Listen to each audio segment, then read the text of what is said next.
ஒரு பெரிய அடர்த்தியான காட்டுல இருந்த சின்ன வீட்டுல சோனா குருவியும் அவங்க அம்மாவும் வாழ்ந்து வந்தாங்க. சோனா குருவியோட வீட்டுக்கு பக்கத்துல ஒரு சின்ன மாந்தோட்டம் இருந்தது. அந்த தோட்டத்துல இருக்கிற மாமரங்களுக்கு தண்ணி ஊத்துறது, அந்த தோட்டத்தை சுத்தம் பண்றது, இப்படி எல்லா வேலையும் சோனா குருவி தான் செஞ்சுக்கிட்டு இருந்தது. அந்த காட்டுல இருந்த நிறைய பறவைகள் இந்த மாந்தோட்டத்துக்கு சோனா குருவி தான் சொந்தம்னு நினைச்சுக்கிட்டு இருந்தாங்க. ஆனா சோனா குருவி அந்த மாந்தோட்டத்துல இருக்கிற மாம்பழங்களை பணத்துக்கெல்லாம் விற்பனை பண்ணாது. அந்த காட்டுல உள்ள பறவைகளுக்கு இலவசமாவே கொடுத்துக்கிட்டு இருந்தது. ஒரு நாள் சோனா குருவி தன்னோட வீட்டு வாசல்ல உட்கார்ந்துருக்கும் போது அந்த வழியா ரீட்டா கிளி பறந்து வந்துச்சு. ரீட்டா, இங்க வா, என்ன விஷயம்? காலையிலேயே கிளம்பி போய்கிட்டு இருக்க? சோனா, எங்க அம்மாவை போய் பார்த்து ரொம்ப நாள் ஆகுது. அதனாலதான் இப்ப எங்க அம்மாவை பாக்குறதுக்காக போய்கிட்டு இருக்கேன். ரீட்டா, அம்மாவை பார்க்க போறேன்னு சொல்றேன், ஆனா வெறும் கையோட போற?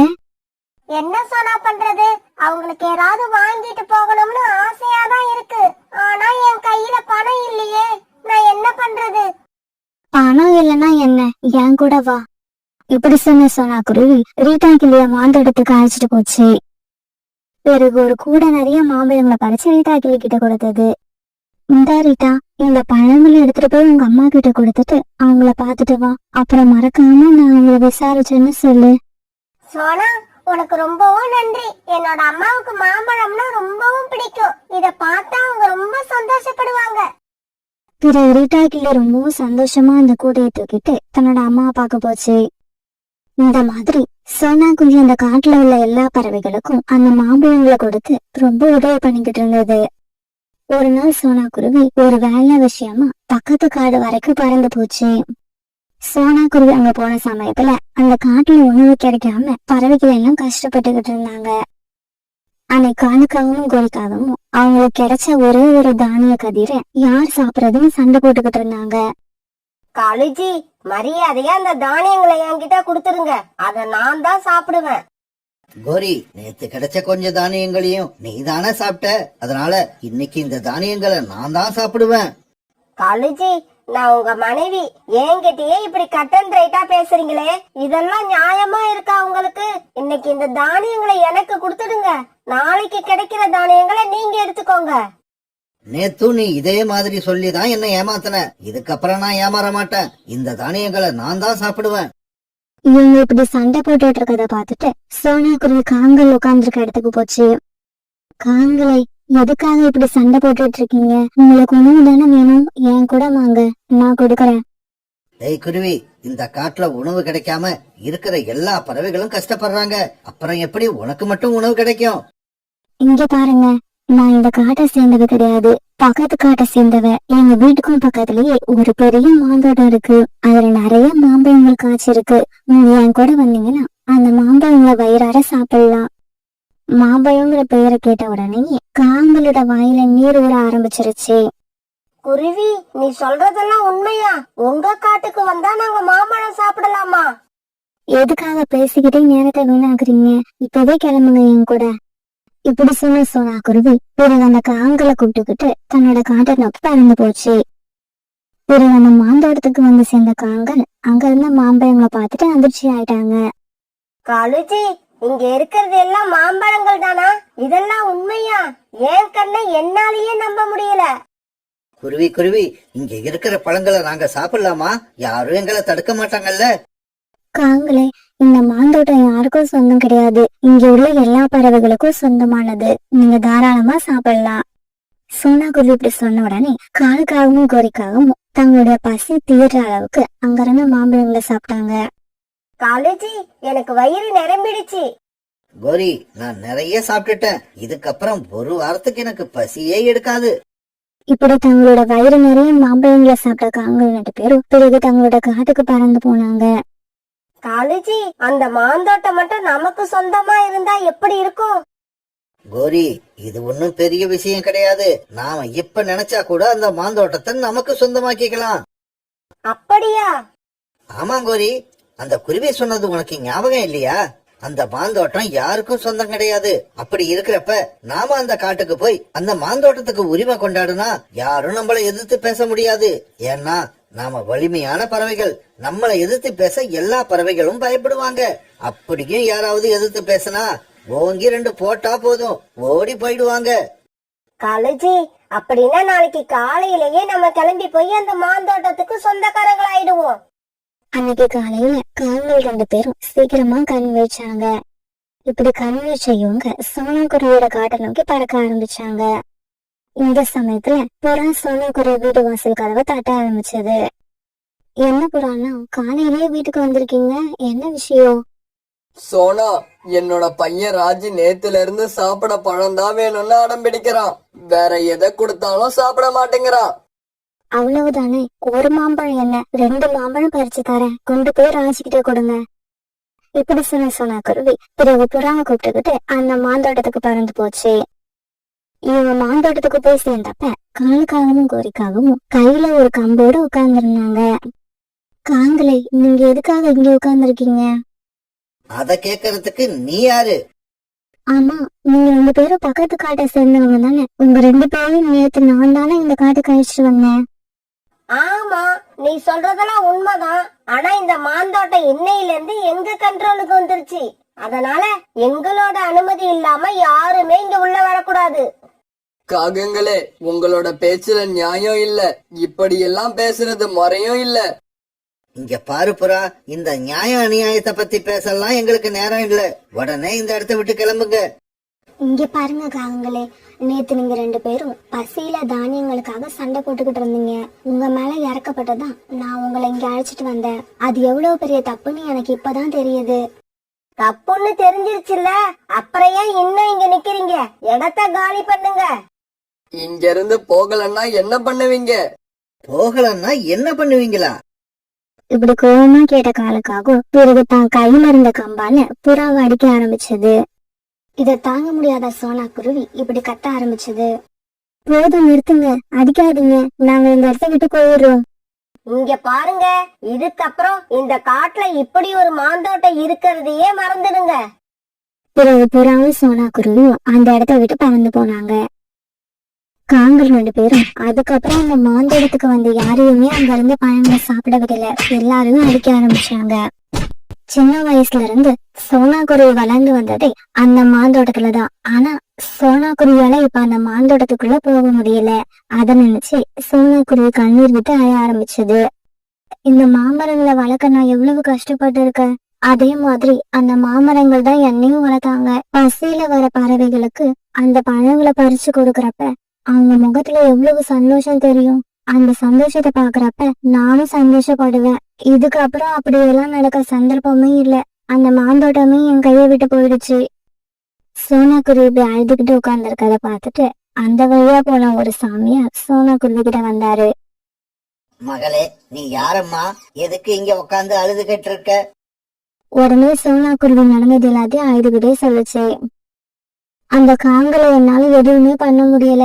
இதுக்கு நீங்க தான் ஏதாவது ஒரு வழி சொல்லணும். பிறகு அந்த சாமியார் சோனாக்குருவிக்கு ஒரு பழத்தை கொடுத்தாரு.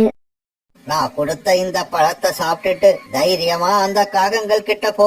அதுக்கப்புறம் நடக்கிறது எல்லாமே நல்லதா நடக்கும். இப்படி சொல்லிட்டு அந்த சாமியார் பறவை அங்கிருந்து பறந்து போயிடுச்சு. உடனே சோனாக்குருவி அந்த பழத்தை சாப்பிட்டது. அந்த பழத்தை சாப்பிட்ட உடனே சோனாக்குருவியோட உடம்புல ஏதோ ஒரு மாறுதல் ஏற்பட்டுச்சு. அதுக்கு இப்ப ஒரு யானையோட பலம் வந்த மாதிரி இருந்தது. காங்களே, என்னோட மாந்தோட்டத்துல இருந்து என்னை விரட்டி விட்டவங்க இப்ப இந்த காட்டை விட்டு விரட்ட போறேன் பாருங்க. இப்படி சொன்ன சோனாக்குருவி பிறகு அந்த மாமரத்தை நோக்கி பறந்து போச்சு. ஏய் குருவி, உனக்கெல்லாம் எத்தனை தடவை சொன்னாலும் புத்தியே இருக்காதா? எதுக்காக மறுபடியும் இங்க வந்திருக்க? அடி வாங்கிக்கிட்டு போக ஆசையா இருக்கா? இப்படி கேட்ட காலுக்காகத்தை சோனாக்குருவி ஓங்கி ஒரு அறை விட்டது. சோனாக்குருவி அடிச்சதும் காலுக்காகம் பறந்து போய் தூரமா விழுந்தது. ஏய் குருவி, உனக்கு என்ன தைரியம்? என் கண்ணு முன்னாலே என்னோட கணவர் அடிக்கிறியா? இப்போ உன்னை என்ன பண்றேன்னு பாரு. இப்படி சொன்ன கோரிக்காகத்தை சோனாக்குருவி மாறி மாறி அடிக்க ஆரம்பிச்சது. உடனே வலி தாங்க முடியாத கோரிக்கையும் கத்த ஆரம்பிச்சது. என்னை விட்டுடு, என்னை விட்டுடு. நான் என் கணவரை அழைச்சுக்கிட்டு இந்த இடத்த விட்டு போயிடுறேன். இதுக்கப்புறம் இந்த காட்டு பக்கம் திரும்பி வரவே மாட்டேன். இப்படி சொன்ன கோரிக்காகும் பிறகு காலுக்காகத்தை அழைச்சுக்கிட்டு அந்த காட்டை விட்டு பறந்து போச்சு.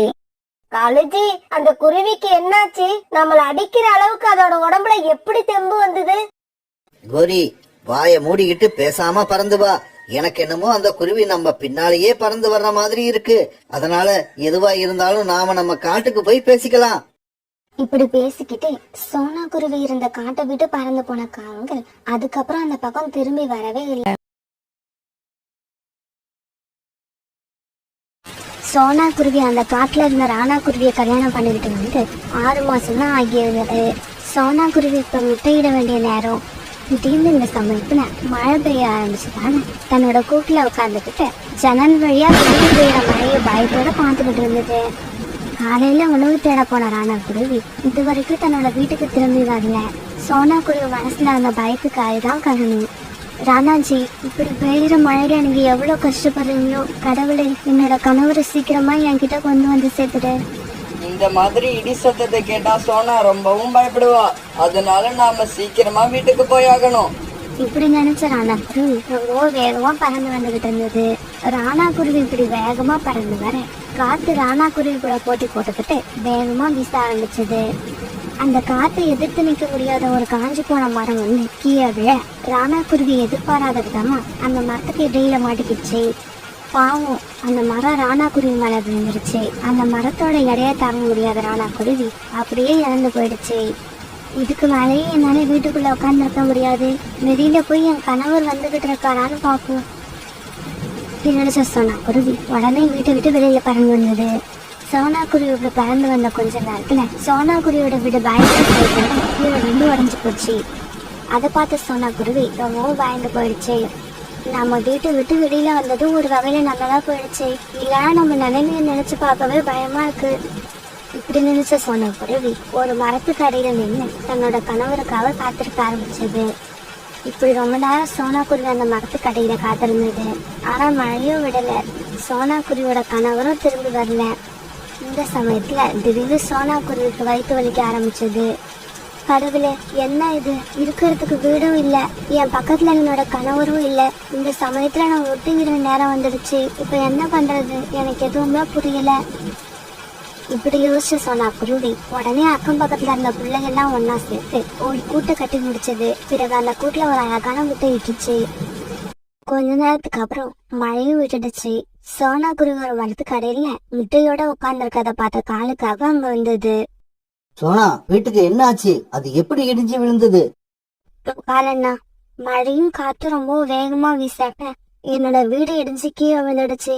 நல்ல வேலையா வீடு இடிஞ்சு விழுறப்ப நான் வெளியில வந்துட்டேன். அப்புறம் மழை பெய்யறதுக்கு முன்னாடி உணவு தேட போன என்னோட கணவர் இன்னும் வீட்டுக்கு திரும்பி வரல. தயவு செய்து நீங்க என்னோட கணவரை கொஞ்சம் தேடி பார்த்து அழைச்சிட்டு வாங்க. என்னால இந்த முட்டையை விட்டுட்டு எங்கேயும் போக முடியல. சோனா, நீ முட்டைய பத்திரமா பாத்துக்க. நான் போய் ராணா எங்க இருந்தாலும் சீக்கிரமா அழைச்சுக்கிட்டு வரேன். இப்படி சொன்ன காலுக்காகவும் உடனே ராணா குருவியை தேடி பறந்து போச்சு. இப்படி போன காலுக்காகவும் ஒரு இடத்துல மரம் மேல விழுந்ததால இறந்து கிடந்த ராணா குருவிய பாத்துட்டுச்சு. இத பார்த்த காலுக்காகத்தோட மனசு ரொம்பவும் கஷ்டப்பட்டுச்சு. சோனா குருவிக்கு கல்யாணம் ஆகி 6 மாசம்தான் ஆகுது. அதுவும் இப்பதான் முதலா முட்டையிட்டு இருக்கு. இந்த சமயத்துல தன்னோட கணவர் இருந்த விஷயத்த அது கேள்விப்பட்டா அதால கண்டிப்பா தாங்கிக்க முடியாது. நெஞ்சு வெடிச்சு செத்தாலும் செத்துடும். அதனால அதோட முட்டையிலிருந்து குழந்தை பிறக்கிற வரைக்கும் ராணா இறந்த செய்திய சோனா குருவி கிட்ட சொல்லவே கூடாது. இப்படி யோசிச்ச காலுக்காகவும் பிறகு சோனா குருவி கிட்ட வந்தது. காலண்ணா, அவரை பாத்தீங்களா? அவர் எங்க இருக்காரு? இங்க பாரு சோனா, நீ பயப்படுறதுக்கு எதுவும் இல்ல. மரம் வெட்டுற வேலைக்கு இங்க இருந்து நிறைய பறவைகளை தூரமா உள்ள காட்டுக்கு அழைச்சுக்கிட்டு போயிருக்காங்க. இப்ப கொஞ்ச நாள் வேலை இல்லாம இருந்ததால ராணா குருவியும் அந்த வேலைக்கு தான் போயிருக்கு. வேலையை முடிச்சிட்டு அவங்க திரும்பி வர்றதுக்கு இன்னும் 2 மாசம் ஆகும்னு கேள்விப்பட்டேன். அப்புறம் தான் இப்படி வேலைக்கு போற விஷயத்த உங்ககிட்ட வந்து சொல்ல நேரம் இல்லாததால ஒரு பறவை கிட்ட சொல்லி அனுப்பியிருக்கு. அப்படியா காயண்ணா? இப்பதான் என்னோட மனசு நிம்மதியா இருக்கு. இவ்வளவு நேரம் எதையோ நினைச்சு ரொம்ப பயந்துகிட்டு இருந்தேன். சோனா, இப்ப உங்ககிட்ட இருக்கிறதுக்கு வீடு இல்ல. இந்த நிலைமையில ராணா குருவியும் தூரமா உள்ள ஒரு காட்டுக்கு வேலைக்கு போயிடுச்சு. நீ ஒண்ணு பண்ணு, உன்னோட முட்டைய எடுத்துக்கிட்டு என்னோட வீட்டுக்கு வா. ராணா குருவி திரும்பி வர்ற வரைக்கும் எங்க வீட்லயே இரு. இப்படி சொன்ன காலுக்காக பிறகு தன்னுடைய வீட்டுக்கு பறந்து போச்சு. காலுஜி, எதுக்காக இந்த குருவி நம்ம வீட்டுக்கு வந்திருக்கு? கோரி, முதல்ல உள்ள போக வழி விடு. உன் கேள்விக்கு உள்ள வந்து பதில் சொல்றான். இப்படி காகங்களோட வீட்டுக்குள்ள போன சோனா குருவி தன்னோட முட்டைய ஒரு கூட்டுல பாதுகாப்பா வச்சது. பிறகு காலுக்காக சோனா குருவிக்கு சாப்பிட தானியங்களை கொடுத்தது. சோனா குருவியும் அந்த தானியங்களை ரொம்பவும் ஆர்வமா சாப்பிட்டது. இதையெல்லாம் பார்த்த கோரிக்காகத்துக்கு ரொம்ப கோபம் வந்துருச்சு. உடனே காலுக்காகத்தை பக்கத்து ரூமுக்கு கூப்பிட்டு போன கோரிக்காகம் இப்படி பேச ஆரம்பிச்சது. காலுஜி, நீங்க மனசுல என்னதான் நினைச்சுக்கிட்டு இருக்கீங்க? இங்க பாரு கோரி, நான் சொல்றத கொஞ்சம் பொறுமையா கேளு. இப்படி ஆரம்பிச்ச காலுக்காகம் நடந்தது எல்லாத்தையும் கோரிக்காகத்துக்கு பொறுமையா எடுத்து சொல்லுச்சு. நீ ஏன் சொல்லு. ஒரே நேரத்துல வீட்டையும் கணவனையும் பறி கொடுத்த இந்த சோனா குருவி இப்ப புதுசா வந்த முட்டையையும் பாதுகாக்க வேண்டியிருக்கு. இந்த நிலைமையில சோனா குருவியை தனியா விட்டுட்டு வர எனக்கு மனசு இல்ல. அதனாலதான் நம்ம வீட்டுக்கு அழைச்சுக்கிட்டு வந்தேன். காலுஜி, சோனா குருவியோட சூழ்நிலை இந்த அளவுக்கு மோசமா இருக்கும்னு நான் நினைக்கவே இல்ல. பாவம், இனிமே சோனா குருவிய பத்தி நீங்க கவலைப்படாதீங்க. அது முட்டையில இருந்து குழந்தை வெளியே வர வரைக்கும் நான் அதை பத்திரமா பாத்துக்கிறேன். இங்க பாரு சோனா, நீ இப்பதான் முட்டையிட்டு இருக்க. அதனால இனிமே காஞ்ச தானியங்களை நானே மறந்து கொடுத்தா கூட நீ சாப்பிடாத. பழங்கள் எங்க வீட்டுல நிறைய இருக்கு, அதை கேட்டு வாங்கி சாப்பிடு. இப்படி சொன்ன கோரிக்காகம் பிறகு 2 பழங்களை எடுத்து சோனா குருவி கிட்ட கொடுத்தது. கோரியக்கா, நீங்களும் காலனாவும் என் மேல ரொம்ப அன்பு காட்டுறீங்க. இதுக்கு நான் எப்படி நன்றி சொல்ல போறேன்னே தெரியல. உன்ன உணவு இருக்க இடம் இப்படி எல்லாமே கிடைச்சாலும் சோனா குருவியோட மனசு எப்பவும் ராணா குருவிய நினைச்சுக்கிட்டே இருந்தது. ராணாஜி, என்னையும் நம்ம குழந்தையும் பார்க்க சீக்கிரமா வாங்க. உங்களை பார்க்கணும் போல ரொம்ப ஆசையா இருக்கு. இப்படியே சில நாட்கள் நகர்ந்துச்சு. சோனா குருவியோட முட்டையில இருந்து ஒரு அழகான பெண் குழந்தை வெளியே வந்துருச்சு. காலண்ணா, உங்களுக்கும் கோரி அக்காவுக்கும் ரொம்ப நன்றி. நான் ரொம்பவும் கஷ்டமா இருந்த சூழ்நிலையில எனக்கு இடமும் உணவும் கொடுத்து உதவி பண்ணீங்க. உங்க 2 பேரையும் என் உயிர் உள்ள வரைக்கும் மறக்கவே மாட்டேன். நான் இப்ப என்னோட குழந்தைய தூக்கிட்டு உங்க வீட்டை விட்டு போறதுக்கான நேரம் வந்துடுச்சுன்னு நினைக்கிறேன். இங்க பாரு சோனா, என்ன நீ பைத்திய மாதிரி பேசுற? முட்டையில இருந்து நேத்துதான் குழந்தை வெளியே வந்திருக்கு. இந்த நிலைமையில இந்த குழந்தைய தூக்கிட்டு போய் உன்னால என்ன பண்ண முடியும்? உன்னோட கவனம் கொஞ்சம் சிதறினா கூட கழுகு கிட்ட உன்னோட குழந்தைய பலி கொடுத்துருவ. ஆமா சோனா, கோரி சொல்றது சரிதான். குழந்தை கொஞ்சம் பெருசாகிற வரைக்கும் நீ எங்க வீட்லயே இரு. அதுக்குள்ள ராணாவும் நம்ம காட்டுக்கு திரும்பி வந்துடும்னு நினைக்கிறேன். சரி கோரியக்கா, நீங்க சொன்னதை நான் ஏத்துக்கிட்டு இங்கே இருக்கேன். ஆனா இதுக்கப்புறம் என்னால உங்களுக்கு பாரமா இருக்க முடியாது. அதனால நீங்க என்னோட குழந்தைய பாத்துக்கோங்க.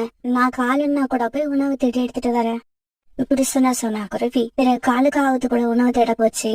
சோனா, நாம இந்த பக்கமா உணவு தேட போக வேண்டாம், மேற்கு திசையில போவோம். இல்ல காலண்ணா, இந்த திசையில போனா கண்டிப்பா உணவு கிடைக்கும். ஏன்னா ராணாஜி உணவு தேட என்ன இந்த பக்கம் தான் அழைச்சிட்டு வருவாரு. இல்ல சோனா, நான் சொல்றத கேளு. இந்த பக்கம் போனா நமக்கு உணவு கிடைக்காது. இப்பெல்லாம் இந்த பக்கம் உணவு தேடி போறவங்களுக்கு எந்த உணவும் கிடைக்கிறது இல்ல. காலுக்காக இப்படி சொல்லிட்டு இருக்கப்ப ஒரு மரத்துக்கு அடியில அடிபட்டு இறந்து போய் கிடந்த ராணா குருவியோட உடல சோனா குருவி பாத்துருச்சு. ராணாவோட இறந்து போன உடம்ப பார்த்த உடனே சோனா குருவி அழ ஆரம்பிச்சது. காலண்ணா, என்ன இது? நீங்க ராணாஜி எங்கேயோ தூரமும் உள்ள காட்டுக்கு போய் இருக்கிறதா சொன்னீங்க. இங்க இறந்து கிடக்குறது யாரு? பிறகு வேற வழி இல்லாத காலுக்காக நடந்த உண்மைய சோனா குருவி கிட்ட சொல்லுச்சு.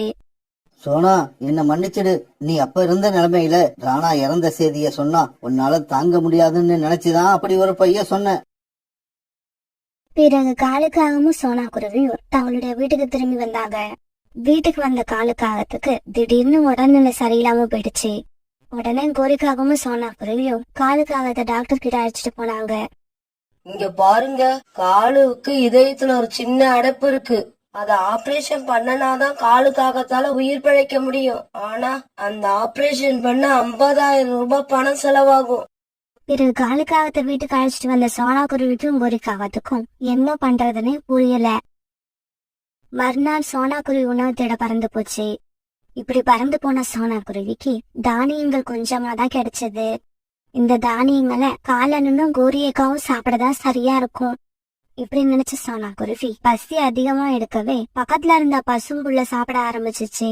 பிறகு தன்னோட குழந்தைக்கும் கொஞ்சம் பசும்புள்ள எடுத்துட்டு போச்சு. சோனா குருவி வீட்டுக்கு போன உடனே கோரிக்கா அதுகிட்ட இப்படி சொல்ல ஆரம்பிச்சது. இங்க பாரு சோனா, இந்த புல்ல நான் சாப்பிடுறேன். நீ உன்னோட குழந்தைக்கு இந்த தானியங்களை கொடு. சின்ன குழந்தையால இந்த புல்ல சாப்பிட முடியாதுன்னு நினைக்கிறேன். இல்ல கோரியக்கா, இந்த புல்ல அப்படியே கொடுக்க போறதில்ல. இதுல ரொட்டி தயார் பண்ணி கொடுப்பேன். இப்படி சொன்ன சோனா குருவி பிறகு தன்னுடைய குழந்தைக்கு அந்த பசும் புல்ல ரொட்டி தயார் பண்ணி கொடுத்தது. அந்த குழந்தையும் அந்த ரொட்டியை ஆர்வமா சாப்பிட்டுச்சு. அத பார்த்த கோரிக்காவும் அந்த ரொட்டியை வாங்கி சாப்பிட்டு பார்த்தது. சோனா, இந்த ரொட்டியோட டேஸ்ட் ரொம்ப அருமையா இருக்கு. எனக்கு என்னவோ இத நம்ம தயார் பண்ணி கடையில விற்பனை பண்ணலாம்னு தோணுது. ஏன்னா நல்ல ருசியா இருக்கிற இந்த ரொட்டிய எல்லா பறவைகளும் விரும்பி சாப்பிடுவாங்கன்னு நினைக்கிறேன். அதனால மறுநாளே சோனா குருவி நிறைய பொருட்களை கொண்டு வந்தது. பிறகு கோரிக்காவும் சோனா குருவியும் சேர்ந்து புல்லாலான ரொட்டியை தயார் பண்ணி விற்பனை பண்ண ஆரம்பிச்சாங்க. அந்த ரொட்டி புதுசாவும் நல்ல டேஸ்டாவும் இருந்ததால அந்த காட்டுல உள்ள நிறைய பறவைகள் வந்து ரொட்டியை விரும்பி சாப்பிட ஆரம்பிச்சாங்க. இப்படியே சில நாட்கள் நகர்ந்துச்சு. இப்படி அவங்களோட கடையில வியாபாரம் நல்லா நடந்தால சீக்கிரமாவே அவங்க காலுக்காகத்தோட ஆபரேஷனுக்கு தேவையான பணத்தை சேர்த்துட்டாங்க. அப்புறம் ஒரு நாள் காலுக்காகத்துக்கு பண்ண வேண்டிய ஆபரேஷனும் நல்லபடியா நடந்து முடிஞ்சது. சோனா, உண்மையிலேயே சொல்றேன், நீ மட்டும் இல்லன்னா இந்நேரம் என் கணவருக்கு ஆபரேஷன் பண்ணிருக்க முடியுமாங்கிறது சந்தேகம்தான். கோரியக்கா, அப்படியெல்லாம் பேசாதீங்க. நீங்க எனக்கு செஞ்ச உதவிக்கு முன்னால நான் செஞ்ச உதவி சாதாரணம் தான். இன்னும் கொஞ்ச நாள் கழிச்சு சோனா குருவி தனக்காக ஒரு நல்ல வலிமையான வீட்டை கட்டி முடிச்சிருச்சு. பிறகு சோனா குருவி காலுக்காவும் கோரிக்காவும் இவங்க 3 பேரும் சேர்ந்து அந்த காட்டுல ரொம்ப காலத்துக்கு சந்தோஷமா வாழ்ந்து வந்தாங்க.